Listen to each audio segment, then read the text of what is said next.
बहुत समय पहले धूल भरी पगडंडियों और मौन पहाड़ियों से घिरे एक छोटे शांत गांव में एक टूटा फूटा सा घर खड़ा था। उस घर में दो भाई रहते थे। माँ बाप का साया कब का उठ चुका था। घर की चौखट पर अब बस अकेलापन धूप की तरह फैलता रहता था। बड़ा भाई उम्र से नहीं बल्कि लालच से भारी हो चुका था, और उसकी पत्नी, उसकी आंखों में हमेशा किसी और की चीज पर अधिकार जमाने की चमक रहती थी। छोटा भाई बिल्कुल उलट, सीधा, सरल, जैसे मिट्टी की सौंधी खुशबू। वो कम बोलता था, पर हर शब्द में सम्मान घुला होता था। वो बड़े भाई को भी आदर से देखता और भाभी को भी पूरे विनम्र भाव से भाभी जी कहता।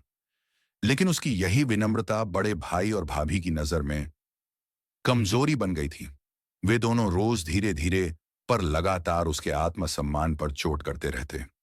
छोटा भाई सब सहता रहा, चुपचाप, क्योंकि उसका दिल शांत था और मन में अभी भी परिवार का मोह बाकी था। पर हर सहनशीलता की एक सीमा होती है, और एक दिन वह टूट ही गई। वह अपनी छोटी सी गौशाला में जाकर बैठ गया। धीरे धीरे गहरी सांसें लेते हुए उसने मन में कहा, अब और नहीं, मैं अपना हिस्सा लेकर अलग रहूंगा। यही ठीक होगा। उसने साहस जुटाया और बड़े भाई के सामने कहा, मैं अब अलग रहूंगा, मेरा हिस्सा दे दीजिए। बड़े भाई और भाभी के चेहरे पर अचानक एक चालाक मुस्कान फैल गई, जैसे बिना मेहनत खजाना हाथ लग गया हो। उन्होंने झट से हाँ कर दी, लेकिन देने के नाम पर छोटे भाई के हिस्से में बस धोखा था। एक छोटा बंजर खेत, जहां मिट्टी भी थकी हुई लगती थी। गौशाला के पास एक जर्जर झोपड़ी, जिसकी छत हर बारिश में पानी टपकाने लगती थी। और बैल, जुताई के नाम पर उन्होंने उसे एक बूढ़ा, हड्डियों से बना बैल पकड़ा दिया, जो बमुश्किल एक कदम खींच पाता। बीज के नाम पर सिर्फ एक बोराम मक्का और एक तुलाधार भर मक्का दिया। छोटा भाई सब स्वीकार कर गया, ना तकरार ना शिकवा, बस एक गहरी सांस और मन में एक संकल्प, समय आने दो, जैसा दोगे वैसा पाओगे। बूढ़ा बैल, जो थक चुका था और आंखों में अनुभव की गहराई लिए था, छोटे भाई की ओर धीरे धीरे झुका। उसकी आवाज जैसे हवाओं में घुली पुरानी गूंज हो, बोली, मैं बूढ़ा हूं, मेरी ताकत नहीं रही, पर अगर मेरी बात मानोगे तो तुम्हारा दिन फिर से उजाले से भर जाएगा। छोटा भाई की आंखों में आशा की किरण चमकी, मन में हल्की मुस्कान फैल गई, जैसे अंधेरी रात में अचानक चांद की रोशनी गिर गई हो। क्या मैं भी गांव का सबसे अमीर जमींदार बन सकता हूं? उसने डरे हुए पर उम्मीद से पूछ लिया। बूढ़ा बैल सिर हिलाता हुआ बोला, अगर मेरी बात मानी तो हां, पर याद रखो, प्रतिज्ञा तोड़ना सबसे बड़ा पाप होगा। छोटा भाई ने 3 बार सिर झुकाया, 3 बार प्रतिज्ञा की। मैं वही करूंगा जो आप कहेंगे। तब बैल ने धीरे से कान में फुसफुसाया, उपाय जो अमीरी की कुंजी था। छोटा भाई सुनकर चौंक गया, चेहरा काला पड़ गया, जैसे गहरी छाया ने उस पर अपना हाथ डाल दिया हो। लेकिन डर और समझदारी के बीच उसने वही किया जो बैल ने कहा। रात के अंधेरे में गांव के जमींदार के मक्का के खेत में छोटा भाई और बूढ़ा बैल पहुंचे। बैल ने मक्के खाए, जैसे पूरा खेत उसकी ताकत से कम कंपा रहा हो।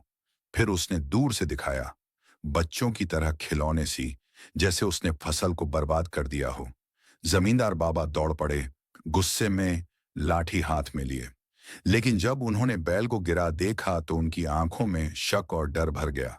छोटा भाई ने चिल्लाते हुए कहा, सावधान, बैल मत मारो। पर जमींदार बाबा अब भी लालच और क्रोध से भरे थे। बैल ने अंतिम सबक दिया, सिर्फ दिखावे में मौत, पर वास्तव में योजना, बुद्धिमत्ता और धैर्य का पालन।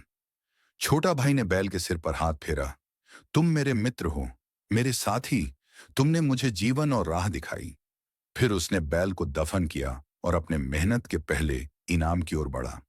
चांदी के सिक्के तुलाधार भरकर उसने पहली बार अपनी मेहनत का फल देखा।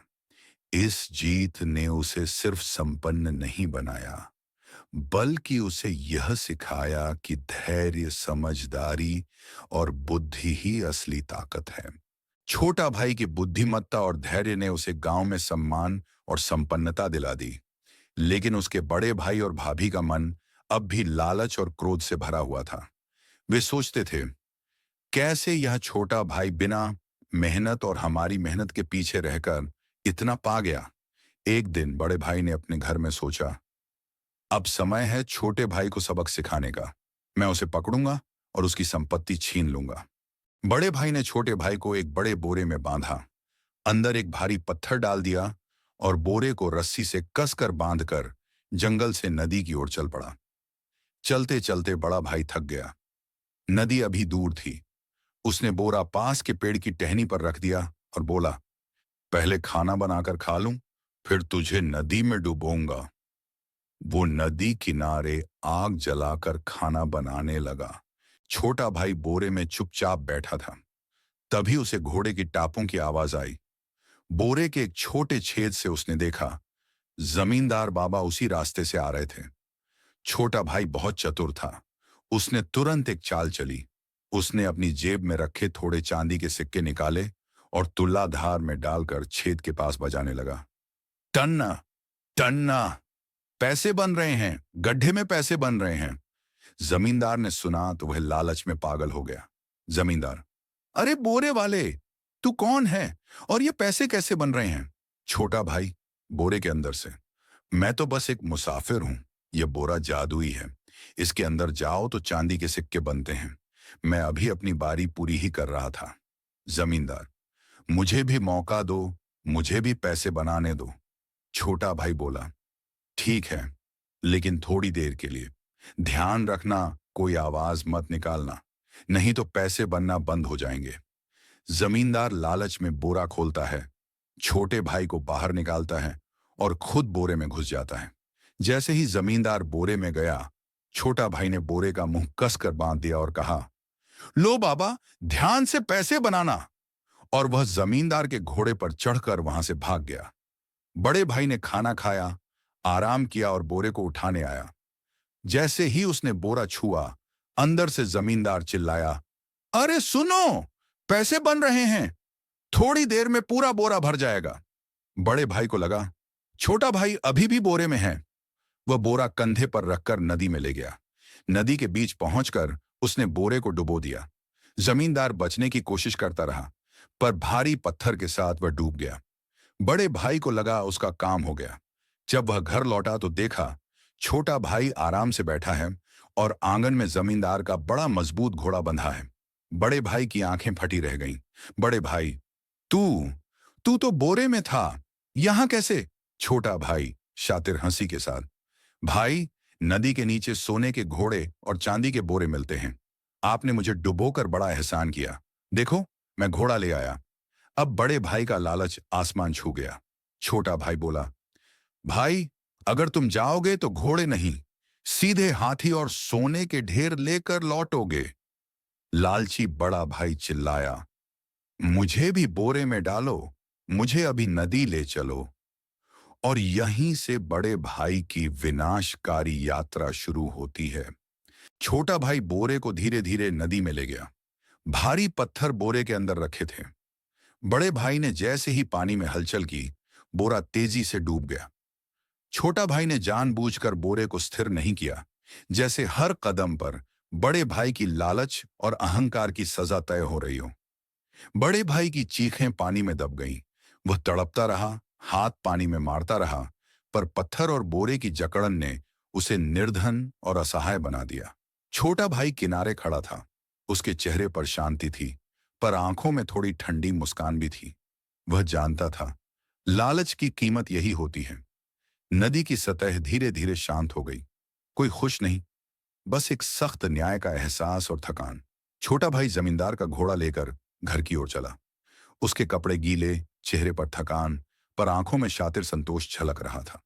वह जानता था कि अब भाभी और गांव के लोग उसकी चाल और बुद्धिमत्ता देखेंगे। भाभी आंगन में आई। उसकी नजरें घोड़े पर पड़ी और आंखों में आशा चमकी। शायद बड़े भाई लौट आए हैं।